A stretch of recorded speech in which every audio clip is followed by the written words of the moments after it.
Why do you think metrics get such a bad rep? Anywhere you go, you start talking about it and you can just see on video people just seizing up mentally. Well, why is he asking about this? Engineers don't like being measured. We don't want to be told what to do. We don't want someone to measure our output. It's too creative. It's too whatever. Anytime that there's a metric, there's a suspicion that comes along with it. I think that's just sort of inherent to the personality type. I also think it's been very badly done. It just gets annoying and disproportionate, and just not helpful. Here we are, another episode. I think we got a good one today.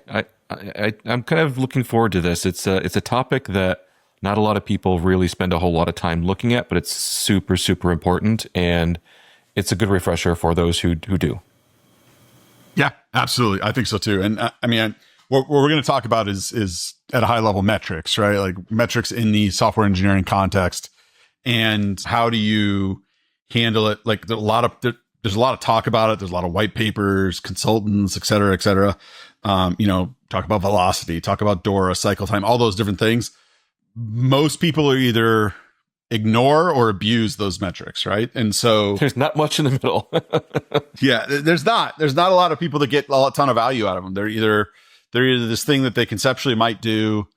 Oh yeah, that sounds like a good idea, but they never actually get to, or they're kind of in the hands of a tyrant and then they kind of get abused and turned into something they're not really intended to be, and there isn't a ton of value from. So we want to just unpack how we see it. Our products provide some of these metrics and some of this types of stuff, right? So it's something that's near and dear to us. We think about it a lot. As we turn over to a new customer or something like that, we turn on an integration, we turn on some of these metrics. This is kind of the conversation we would hope that some of those leaders and teams would listen to, so that they have a little bit better context of how to use that information. So that's kind of where we wanted to go. So go ahead. Metrics get a bad rep. Why do you think metrics get such a bad rep? You talk to a developer and you talk about story points. You talk about velocity, throughput. Why do you think that's such a sensitive topic to developers? Like it's rampant. Anywhere you go, you start talking about it and you can just see on video people just seizing up mentally. Well, why is he asking about this? Well, I think there's a bunch of different factors, right? And we've talked about some of them in the past, right? Like engineers don't like being measured, right? Like there's kind of a libertarianism to us that says that we don't want to be told what to do. We don't want someone to measure our output. It's too creative. It's too whatever. And so anytime that there's a metric, there's a suspicion that comes along with it. I think that's just sort of inherent to the personality type. I certainly have fallen into that myself. I also think it's to what we said before, like originally, is it's been very badly done, right? And if people over-index on one thing or another, it just gets annoying and disproportionate, right? And just not helpful. And then I think the other piece that jumps to mind immediately is the collection of the metrics has always been too painful, right? The most common ones, certainly in the places that we've been, it was always about velocity. It's like shipping points and tickets and blah, blah, blah, blah, all why that aren't stuff. you doing more? That's what I think the sensitivity is why aren't you doing more? You wrote one line of code. Why aren't you doing more? But there's a lot of context that's missing there. And so I think that's partly why some developers get up in arms about it. Is here we go again. I have to justify this one line of code again. And so it took me 4 hours to figure out what to do. That's not accounted for anywhere. You just know that I wrote one line of code. It doesn't just instantly pop in my head. Well, and also it reminds me of this, like we were having this conversation with one of the guys on our team, right? It's his first job out of school. And we were talking about like different times that, cause we knew somebody that was going through like an HR challenge or something like that. And not at our company, and another one. And we were talking about how different times that, you work in a corporate environment long enough. It's like you drive your car enough, you're going to get pulled over, right? Like something happens and you're going to get into you get into some of these investigations because something happened near you or something you did or whatever. And you feel so guilty the way the questions are asked, right? Yeah, it's like very accusatory. Yeah, it's super accusatory, right? So it's just like what about this and what about this and what about this and what about that? And it's like, okay, cool. And you didn't do anything wrong. You don't have any problems ethically. It's like kind of like seeing that cop that follows you. You have a cop that's following you. It's like he sees up like I'm doing something wrong. I'm going to get pulled over. Yeah. And I think the metric stuff kind of falls into that category psychologically for a lot of people, right? Like there isn't the trust. they're not getting benefit from it. This is another thing. A lot of companies hide the metrics from the teams, right? They're like, oh, well, this is just for leadership. We don't want to like create problems on the team. And I first of all, I understand why they do that. We support that kind of permissioning within our tool because, our customers sort of demand it. I don't personally agree with it. I don't think it's the right thing. I think if there's a measure or a metric that people are using, everyone should, within reason, should have visibility to that. Obviously, you get into some things that there's a limit to what I just said, but sure. I think that sense of, oh, I'm being measured, or what I'm doing is being evaluated in this kind of systematic way, can really be unnerving, right? Mm-hmm. And and we've talked about it before, like sales has made the transition into that because but there's an attribution there that is a lot easier to show me the money to measure, right? It's like, yeah, you're going to measure me, but if I measure well, I'm going to get paid a bunch of money, so fair enough. Mm-hmm. And the measurement the outcome is so much clearer, right? I think the challenge with developer metrics is the outcomes aren't, and this is a big thing. Like I have it in my notes, right? Like metrics are not outcomes. And we have to make sure we reinforce that with people. Like having a better cycle time can lead to good outcomes. There's a lot of positives to having a short cycle time. And we could talk about what some of those are and the trade-offs that you're making, right? But that is not an outcome in and of itself, right? And so you have to, what it should lead to, shorter cycle time should lead to more value realization for your customer, for your end user, right? Because you're getting more features out sooner.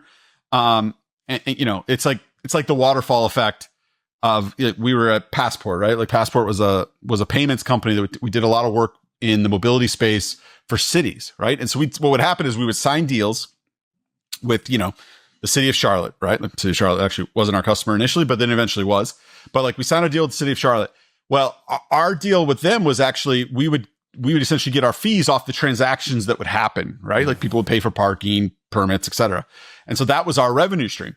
So even though we might sign a deal in January, that's, say it's a $50,000 a month deal, like awesome, that's a ton of money. Well, if it takes 6 months to onboard, we're only going to get half that year's revenue, right? And so, the urgency to onboard quicker, that it tied to directly to more money. So there's an instance where quicker cycle time actually drives to more revenue, because if you can move things faster in smaller chunks, you get that incremental revenue sooner, and then off you go. Now, not every business is like that, so it's harder even to say, but there is something happiness, there. Right? Yeah, exactly. Incremental customer happiness. In our world, we try to ship fast because even if it's a small feature, that's just a little bit better life for our customers. And so it's the same kind of, not more done as far as getting do more work. That's not the goal most of the time. It's just how can we shorten that life cycle so that we can have the incremental growth in our product so that our customers can be a little bit happier. Because that could be the difference of somebody churning or not.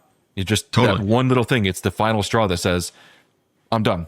Or the thing that saves you. Or the thing that saves you, right?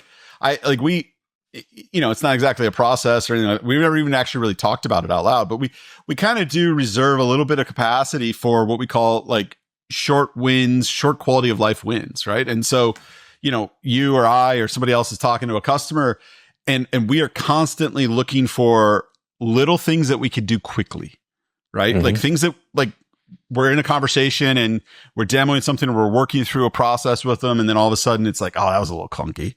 And you sort of make fun of it a little bit or bring attention to it and get to see what the customer says.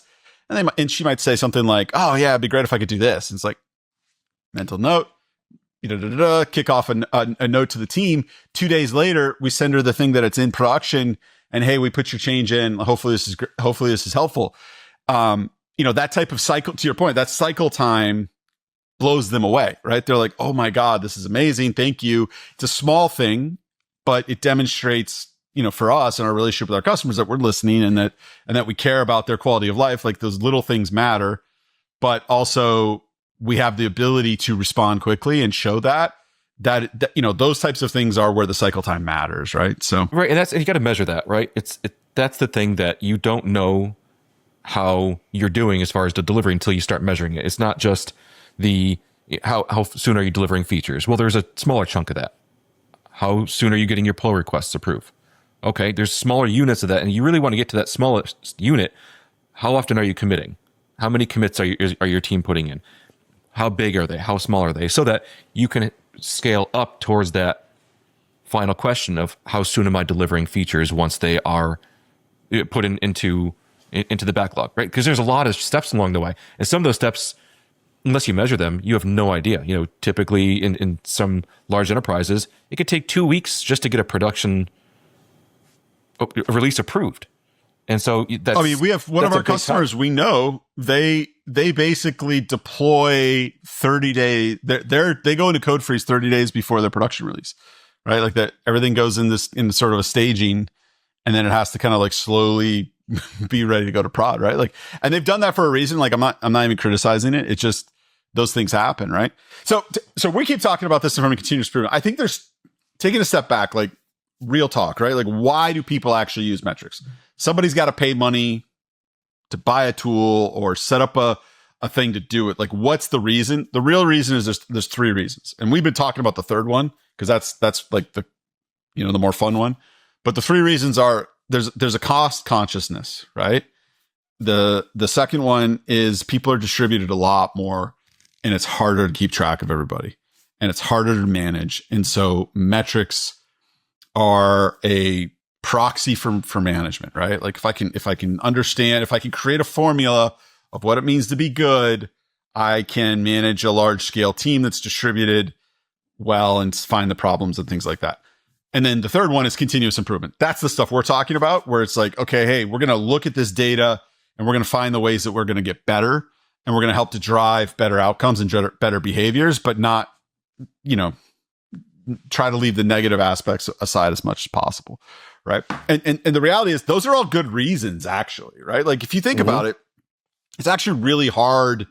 If you've got a team of, say you're not like a super senior person, but maybe you've got like 20 or 40 developers, or engineers like within your wider organization that you have to manage. Like you can't possibly keep track of all those people. And let me look at Jimmy and now Stevie and all those different things and like see, like, are they doing good work? And so, having some proxies for that is, at a high level to at least flag the problem areas, right? Like, you shouldn't fire somebody over, not committing enough. But if you've got an engineer that hasn't committed code in 3 weeks, like that's probably something that you should know, right? Well, the alternative is that you go look in the commit history, you go look yourself, and you create a spreadsheet and you do it. So it all comes down to time on that, though. You can do this all manually. You can either do it in aggregate or you do it yourself, but I can't imagine how long that would take to just start to auditing everyone's commits. It's near impossible to do. You just can't do it. But you have to look at that in an aggregate view, as you said, as a proxy to management to say, how is my team doing? You don't know until you start measuring. It's all visible anyway. Whether you're or not, you can stick your finger in the air right. You can usually guess, but the data shows it's going to show one way or the other. Yeah, and what I've found over and over is the larger your organization, you're just gonna have total blind spots, right? Like, but at that kind of 20 to 40 person thing, if you're even remotely good at your job, you've got some sense of how everybody's doing. And so what ends up happening is the data forces you to deal with stuff that you kind of instinctually already knew, right? And it makes it more obvious, like, like it's kind of like I know I'm probably spending too much money. Like, I feel like I'm spending too much money. And then you get your credit card bill, you're like, okay, yeah, I'm really spending too much money, right? Like, and it's the same kind of idea. And I think, you just have to, lean into those things and understand, like, hey, there are good reasons to do this. And, obviously let's try to be as productive as possible. I think one of the things that's important if you're going to lean into the improvement side, right, which is where we hope everybody is, right? Like, obviously leveraging these tools to kind of find out, who's maybe got 3 or 4 jobs and stuff like that. Like, that's one thing, but really what you want to do for the most part is focus on how do we get better, right? And so I think one of the primary pieces of advice that I think you agree with as well, which is really focus on the team level metrics, because the individual metrics, there's so much noise in them that they're not as helpful. Like they can be at the extremes, but for the most part, the team is what's delivering. Team is the unit, not the individual. And that's where the metrics going to be more useful. I think depending on where you are in the organization, that level is going to change a bit too, because if you're looking at, somebody with 5 people on the team, you might have an idea of how somebody's doing, how, a certain developer is doing. But you need to look at some information on, the numbers and the counts and the commits, maybe to reinforce a suspicion that you already had. I don't think it's a need, but it's good to maybe reinforce an idea that you already had, that somebody might not be doing as much as they say they are. Either they're not present, or they're not in meetings, or they're not contributing. But then you look at the data to say, yeah, you know what, my suspicion's right. There's a problem here. And then go up a level or two. Then yes, the team is delivering. Now, there are certain roles. To a counterpoint to what I just said is that they don't put a whole lot of code out. So if they have a single commit, that's actually a lot. But that's an aggregate for a larger group to say that you have some certain individuals that you don't expect code. They're an architect that puts documents in a different format. So, but yeah, well, I agree with what you're saying. That's where your tool being good can be helpful, right? Like if your tool can be role aware and right. And also, like, for example, maybe know that this person splits time on multiple teams and things like that. It'd be great if there was a tool that did stuff like that. But if only. For the record, that we are patting ourselves on the back. That is DevGrid does a pretty solid job of that. We're pretty proud of it. So I think the other point is these things all have the dark side, right? Like they're all Dr. Jekyll, Mr. Hyde, essentially. Like it's just about every metric can be abused. It can absolutely be abused. 100%. Yeah. So like, and there's some examples, like I think there's one of the best ones I've ever seen is like planned versus unplanned work is a great metric, right? Like if you understand now, I mean, points and all that type of stuff, whatever, but like that's a great metric to say, okay, hey, what work did you know going in? How much churn did you have in sprint or in whatever the time period is? That's a really good metric. But, on the flip side, you might have someone that's like, all I care about is velocity. I just want to see how many points you're shipping. That's not that good of a number. That's certainly not a good number once people realize that that's what you're what you're actually measuring. That's the easiest one to game. You say, okay, teams start to realize that they're measuring points. They're going to say, okay, now a 1-pointer is now a 10-pointer, and it's the easiest metric to game. It doesn't matter. It's a team metric by itself, so that the team knows how to plan. A lot of these things, they need to. There's a triangulation effect, right? Like you can't just look at one metric in isolation. You have to look at the context, right? Like that's what matters, because like we used to talk about this in sales, right? Like you could have, let's say you say, okay, all we care about is getting more deals, more logos. That's the metric. Go. Well, okay, cool. So somebody just gives away the store, gets tiny little logos. Like you could optimize for a single metric, but if you're like, okay, wait. No. Well, we need an average annual value of X and more logos, right? Or something like that. And it's like, okay, cool. Now you've got a better a metric. And if you can, add more sophistication to that, make that algorithm more sophisticated, then you can get even richer behaviors. So that's where like what we try to do is we try to balance not just all these activity metrics, but also outcome, as much as we can, outcome metrics. So things like security, things like incidents, things like, deployment success and failure and deployment rates and things like that. So as you start to build up a true triangulation across the whole stack of the different legs of the stool of engineering, then you can kind of get a better sense of how things are going on. But I don't know. What's your favorite when you think about activity metrics? What's the one that you always sort of fall to? Yeah, it's hard to pick just one. It's easy to pick out the number of commits. You can have a high number of commits, but then you could say that there's not a lot of value because there's a high number. That's a gamed metric. You could say the commit size, how many lines of code is changing, but that too can be gamed or changed. But really, for me, I want to see the time to production. So you've got a commit. How long does it take to get it to be merged into production? Because that's delivering the value. You can have the number of comments on the pull request. How often is a team getting engaged on that pull request? Is it a one and done? no comments, just pull request done, that's not okay, because there's not feedback being given. There's not a healthy team. So you need to have a certain amount of feedback on the pull request to know, hey, look, you've got a pull request, you've got average of 4 to 5 comments. For me, that's actually a pretty healthy count, so that you know the team is engaged, providing feedback, getting better, merge it in, go to prod. Because that's, for me, get it off our plate. Stop thinking about it. Just go, get it done, and start to work on something else. And so there's a lot of them, but we're talking about delivering value. That's the number one thing. Why are we here? Why are we as engineers here on a team, is to deliver value. And so the closest number to that is, how often are we shipping to production? The closest one you have. I mean, you could put in a lot of different flavors in there. You can put the context of the commit size and things like that. But really, at the end of the day, is how often are you shipping? Just get your things done. Yeah, that's good. That's good. You and I have gone back and forth on that one a little, because you are much more, call it a purist, not to be judgmental, but a purist on that, right? Like that, I'll vouch for that, is actually how you push the team and even push me to say, like, hey, no, let's do that. Let's get into a trunk-based model. Let's use feature flags. Let's do all that type of stuff, and be kind of constantly pushing out. And in our context, I think that works. It is an adjustment, but it's interesting to think about, like, optimizing for that in like a large enterprise, right? And especially when you have it interconnected, because you and I both know, right? The thing that makes those big enterprise, like, to take a good sized bank, right? Like a medium sized bank or even larger.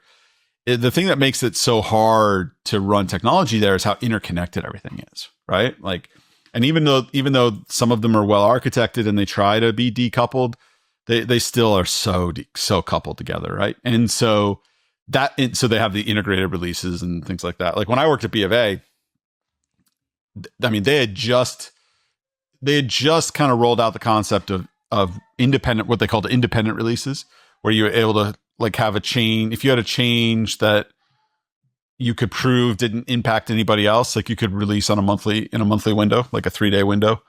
But generally speaking, everything went in an integrated release that was every quarter, right? Mm-hmm. And that was their velocity level because of the complexity involved. So, I mean, so all that to say, I agree with you. I think trying to tighten up the cycle makes sense. Where you and I have kind of, where you've had to educate me and have my mind kind of change to it a little bit, is like big features, right? Like thinking about, like, hey, we've got some new big feature, maybe some new rewrite. Like, how do we, that becomes a strategic approach. And obviously feature flags are a way to make that work. And there's different things like that. So it requires a major adjustment, but it is, I like that one though. I think that's a good call.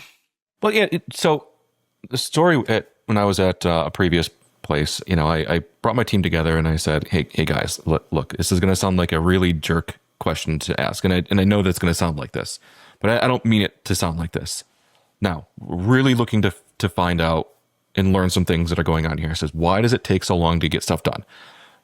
And you could ask that question in a very judgmental way. It's not an accusatory question if you frame it the right way. And so I had a good enough rapport with my team at that time that they knew that I was coming from a good place to try to uncover some bottlenecks. And so then we unpacked quite a bit that was happening in not just their code delivery, but also how long it took pipelines to run. Their pipelines were taking 20, 30 minutes to run, and they'd fail half the time. So every time it fails, that you have to start that over again. Maybe there's a fix, maybe there's a glitch, maybe there's another team. But these metrics aren't just used for measuring a output or the small continuous improvement. It's to find out where your bottlenecks are, where are the choke points in your delivery cycle. Because if the team can get into a position of saying, well, that's just the way it is here, it's just what we have to deal with, and it kind of gets that beat across the head enough. Well, that's just normal. It's normal for me to get punched in the face when I get out of bed in the morning. That's just the life I live. But they don't have to do that anymore, because you can. A lot of the places are realizing that software engineers do take a long time, but it's maybe not always their fault. Maybe there's something organizationally going on. So that, and that back to the cost consciousness. That's what I mean. You're kind of backing into that, right? Like that's why there's another reason is like, hey, engineers are some of the most expensive people in these organizations, right? Their time is valuable.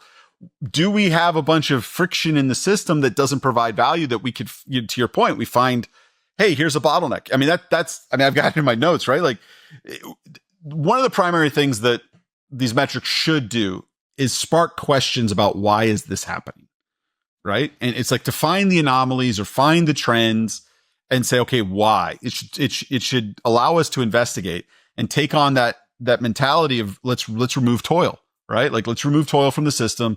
Let's shave off the edges. Let's sand them down so the boat will go faster through the water, right?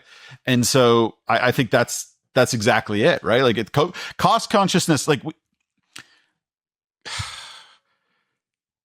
in too many people's minds, I think cost consciousness equates to layoffs and rifts, right? Like they're the same thing. It's like, oh, they just want to cut us, and it's like, well, actually, no. What rifts happen, well, for lots of reasons, but when you finally get to a layoff, it's because someone hasn't been cost conscious enough upstream, right? And maybe they overhired, and maybe they and they just got into a place where they made assumptions that the financials change, or there's a macro level event, or whatever. But like that's because somebody has failed to be cost conscious enough up front, right? Because if you're cost conscious enough up front, you're like, oh, you know what? Maybe instead of hiring the additional developer, maybe we focus on making this team more efficient so that we can ship more with this team, right? And those types of things, because then you don't need more money to get the same value as the other person. Oh, and by the way, more people, there's diminishing returns on that. So there's even more benefit to making sure your team is as efficient as possible. And unless so you restructure your roles too, because if you might be down a role, if you're looking for a certain role for a team, maybe you need to restructure in a way that you don't need to be having 10 engineers, 20 QA developers. That can be reshuffled a bit by just looking to optimize the process. And you got to put on the doctor hat. You got to put on the delivery reliability engineer hat to say, like, what is the problem with my delivery to production? To say, really get into the analysis of it and say, why? Like you said, why? I use the analogy of just be a 3-year-old. Just keep asking why. And you keep asking why, you'll find out some really interesting information if you just ask the right people enough times. They're going to be afraid to tell you at first. They're going to be thinking that they're under the under the microscope. No. But you've got to, first off, you got to have that rapport with your team so that they know you're not coming from a bad place. But you also have to ask in the right questions and not be a total idiot about asking the things and just like, guy's such an idiot. Why is he asking? Just here's an answer that's going to make him happy and he'll go away and we'll talk again in 3 weeks. It's not like that. Yeah. It's you got to back it up too.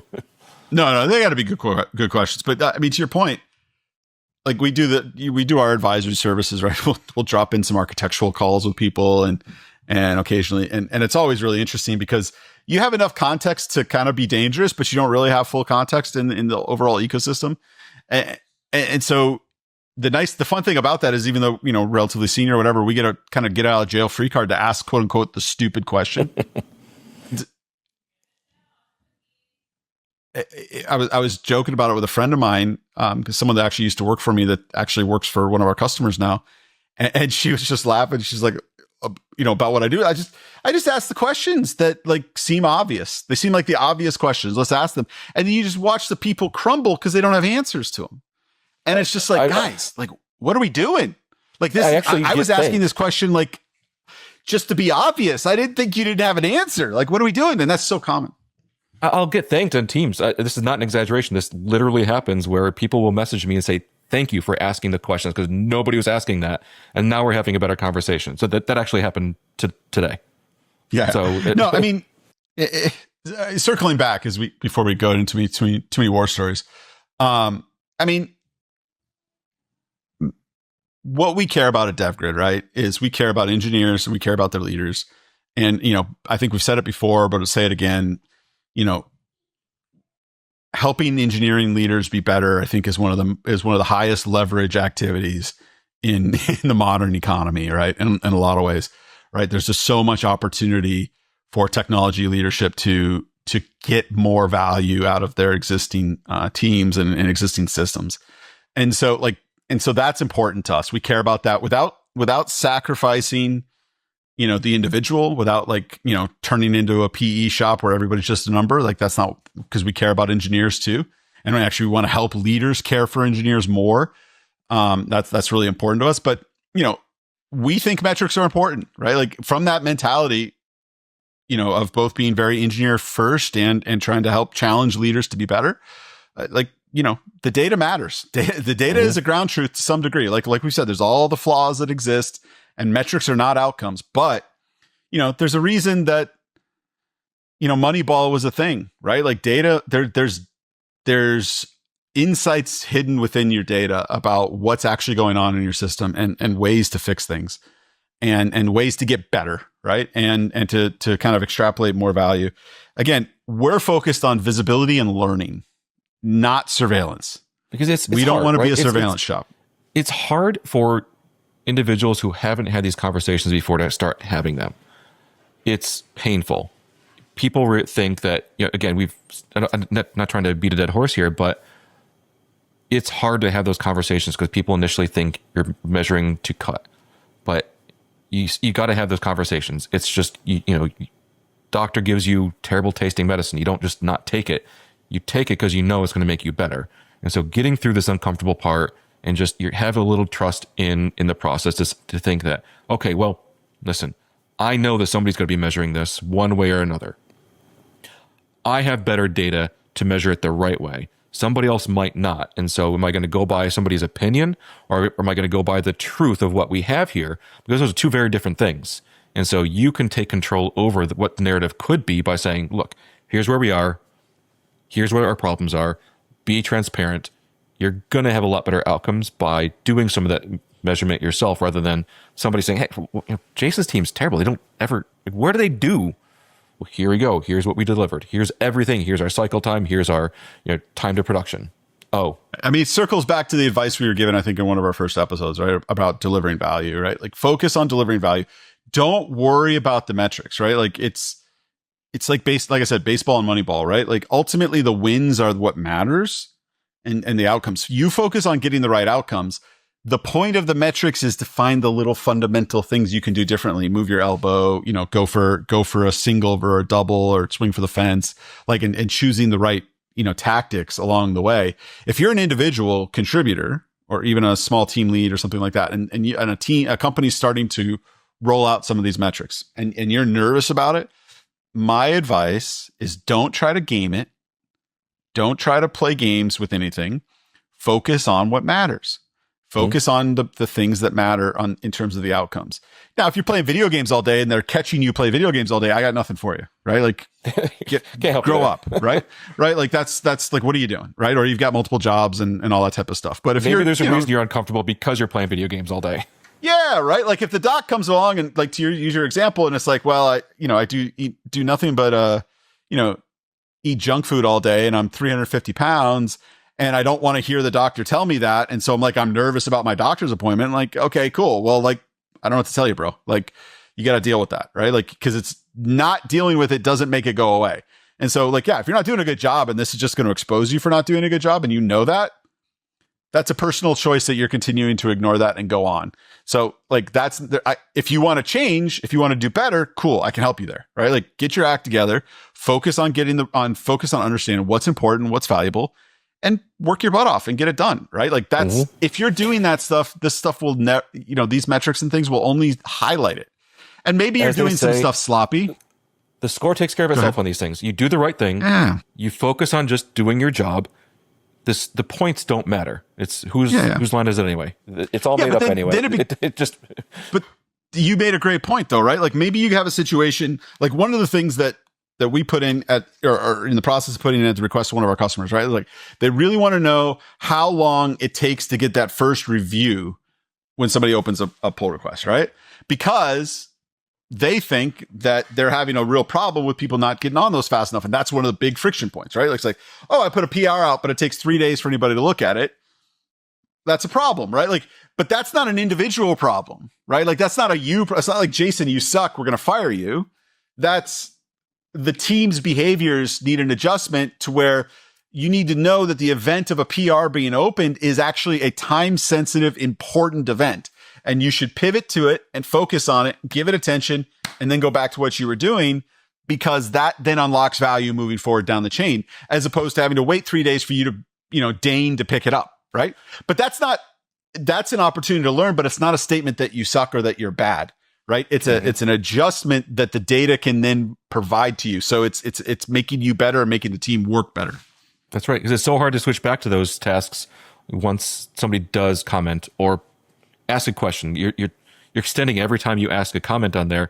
Oh, I'm going to stop what I'm doing, move to something else. There's time with it. There's a text. There's an overhead.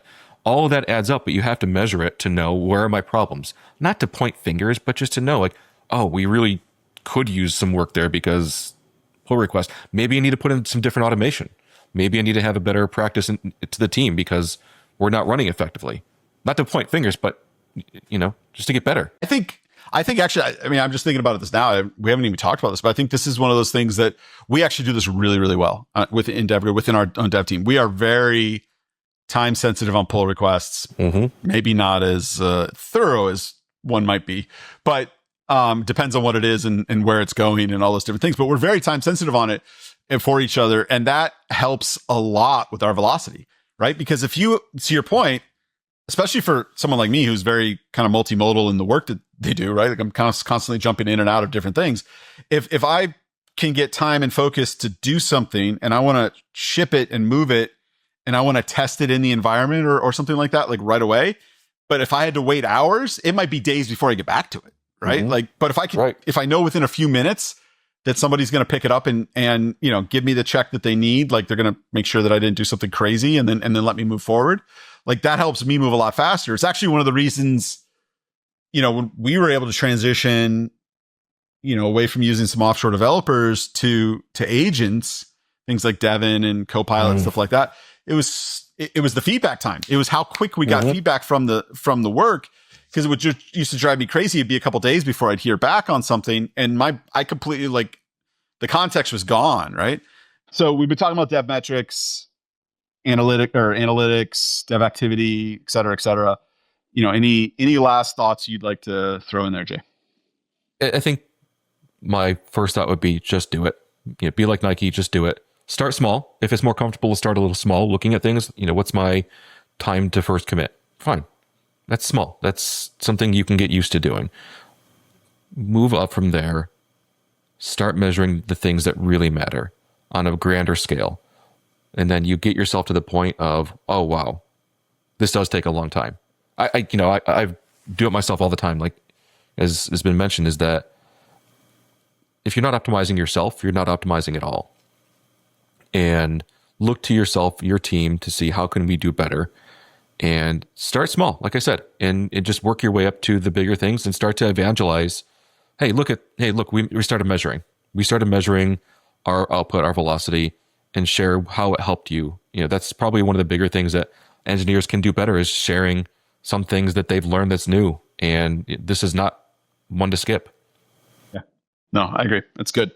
All right, cool. Well, thanks for sticking around. Again, if you're interested in more about this, reach out to us. This is one of the core things that DevGrid does, is, help provide those insights into what's going on in your engineering space so you can get better. Developer activity metrics are just a piece of that.